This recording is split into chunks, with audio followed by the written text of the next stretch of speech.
বলছেন কেন? হয়তো বা আপনাদের বয়সটা হ্যালো ভাই ভাবি, দিস ইজ ফিরে ফিলিংস। আজকের এই ভিডিওতে বর্তমানে ভাইরাল কিছু কন্টেন্টকে নিয়ে রোস্ট করলাম শুরু। মশলা দিচ্ছি পিওর, মজা পাইবা শিওর।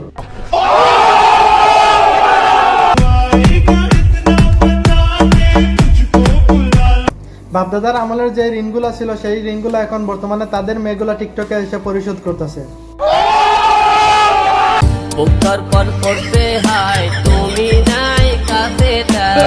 তুমি দূরে গেলে বুকে পারে যন্ত্রণা বন্দনা করি আমি মনে।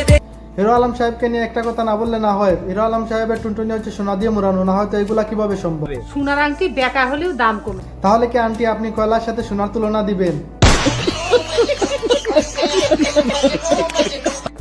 আবার দেখলাম সুমাইয়া রিমুন নাকি আবার নতুন রিলেশন ব্রেকআপ হয়ে গেছে, তার জন্য সে আবার নাকি এ ধরনের কান্নাকাটি করতেছে। আমাকে বললাম আমি দুই বাচ্চার মা হলেও তুমি আমাকে অ্যাকসেপ্ট করবে। তো হ্যাঁ, আমি তো এখন সেজেগুজে বসে আছি, এখন কেন অ্যাকসেপ্ট করবে না?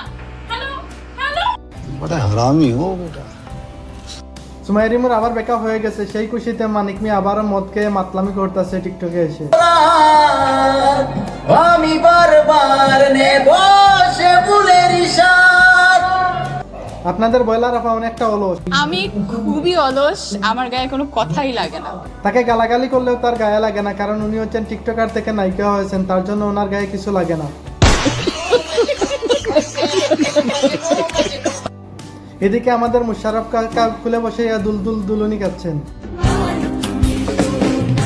দোল দোল দুলুনি রাঙা মাথার চিরুনি এনে দেব। তাহলে কি আন্টি বুড়াকে বুড়া বলা যাবে না?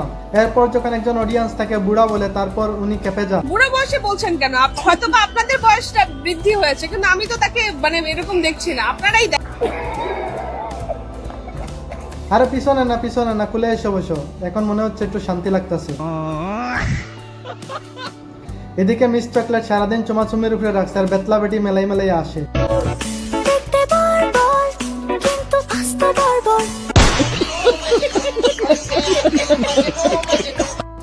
মামুনকে পাগল করার জন্য লায়লা কালামা আবারও নতুন লুক নিলেন।